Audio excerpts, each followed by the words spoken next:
If you don't understand that, look into the history of civilization. It's all about scarcity. You know, if it rained gold today in this system and it continued raining gold, you know, they take it and they put it in their attics, they put it in their drawers, they put it in their cellars. But if it continued raining gold for months and months and months, they take all that gold and they sweep it out in the streets. So it really depends on if things are scarce, then people begin to hoard. Like the islands that Jacque was talking about, they had abundance and they shared food. When people went out fishing, they'd come onto the land and they'd throw fish to everybody in the area. They did it because they had abundance. But if there began to be scarcity of fish, they'd put it behind their back and say, no, I don't have any fish. So the Venus Project understands the need to create abundance for people. And this is what we'd be working on, eliminating scarcity. And if there were scarce materials, we'd put scientists on that problem to produce something to supplement that scarcity. You've been mentioning many times in education as being a key element, a key component in this as well. And obviously I'm curious about that subject overall of education and how you view that. And at the initial step, who do you see also would be handling the education? Obviously, what would they be teaching in that sense?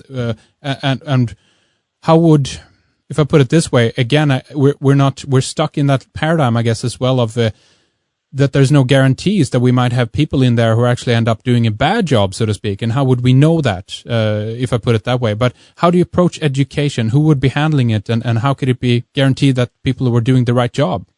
I think I understand your question. First of all, people have to learn how to say, I don't know. When you ask the average person, you think we'll ever get to the moon? Not in 1,000 years. They haven't studied anything. The best thing to say is, I don't know. I know nothing about rockets or space travel. When you see an airplane without wings, people tend to say, it'll never fly. It doesn't have any wings. The proper way to talk is, I'm not technical. How do you propose to lift off the ground without wings? Not say it'll never fly. Who the hell are you? When you say, do you think we'll ever colonize Mars? Nah, man can't do that. Just say, I don't know. It's not my field. People always have something to say about things they know little about. Mm-hmm. Education in the future will teach people, number one, how to say, I don't know.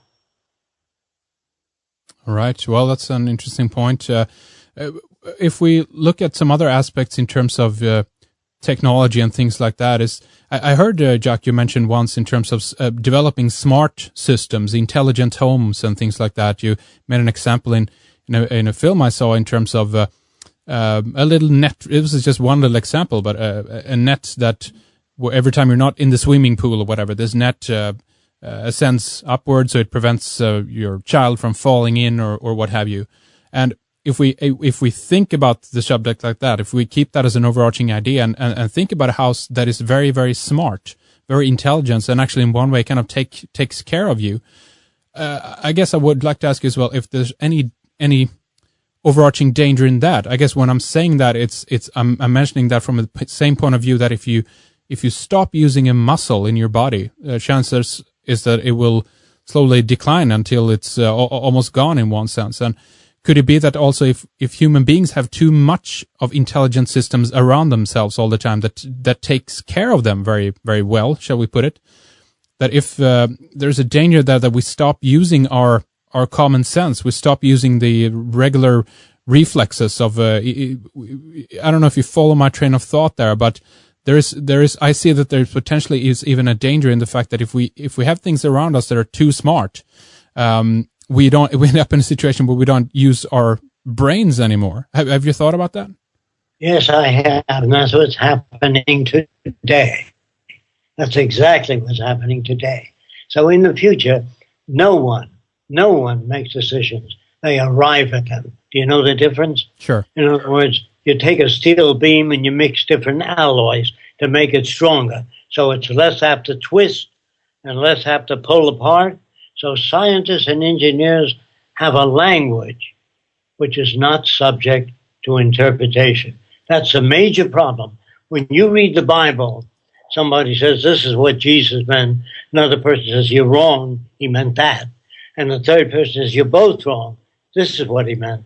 The Bible is subject to interpretation. Everyday language is subject to interpretation. When you say something to somebody, it goes in their head and comes out as they understand it.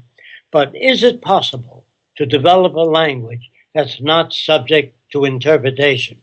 Yes, it is. Mathematics, chemistry, engineering language is not subject to interpretation. When engineers talk to each other, they don't say, I think he means this, or I think he means that.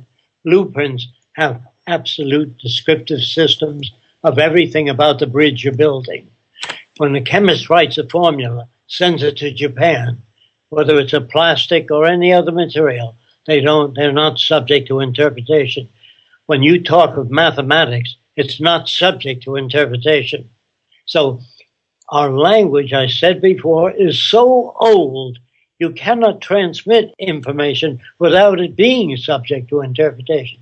So we will, in the future, develop newer languages or the more intelligent use of language so it has more relevance. This is what has to be done.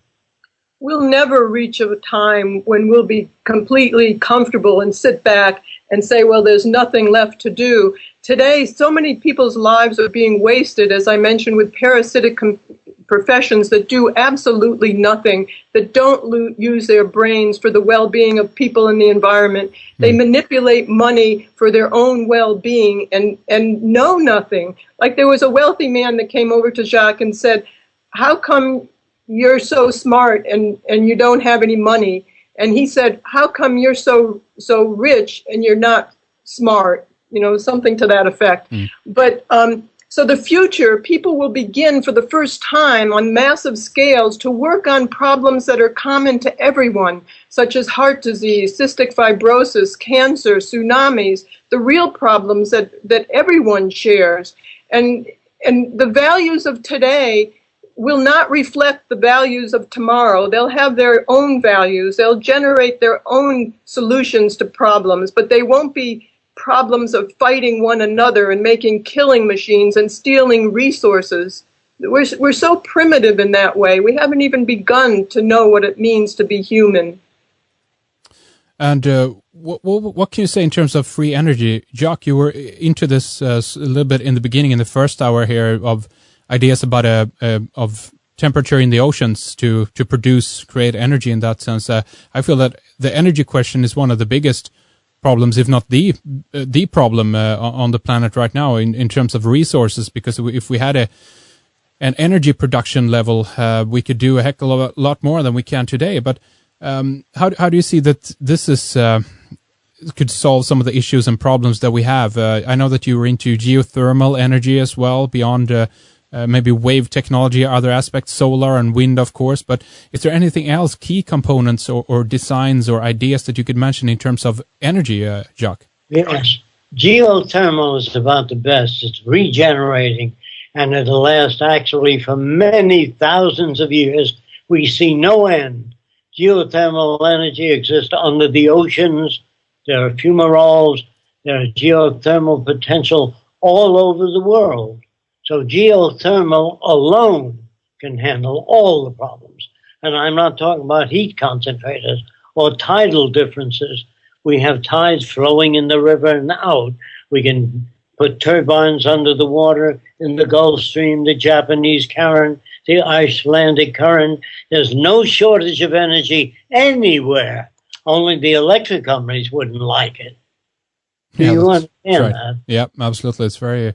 Obviously, we know that if we go back into the history and see how things were developed, and J.P. Morgan's involvement in terms of Tesla's ideas, some of the things that he brought out at a very early stage, of course, in terms of a form of free energy. And if we believe those stories, obviously, then we know that the energy cartels today, they button up a lot of those ideas as well. And is that ever something that you've been worried about, Jacque, in terms of patents and things that might be stolen or bought up in one way if you don't take patents on things, and then consequently, obviously, they end up in a storage unit instead of actually being implemented. In the future, all patents will belong to all society, but all inventors and all people will be taken care of medically, healthfully, education, housing, everything, so that there are no hungry or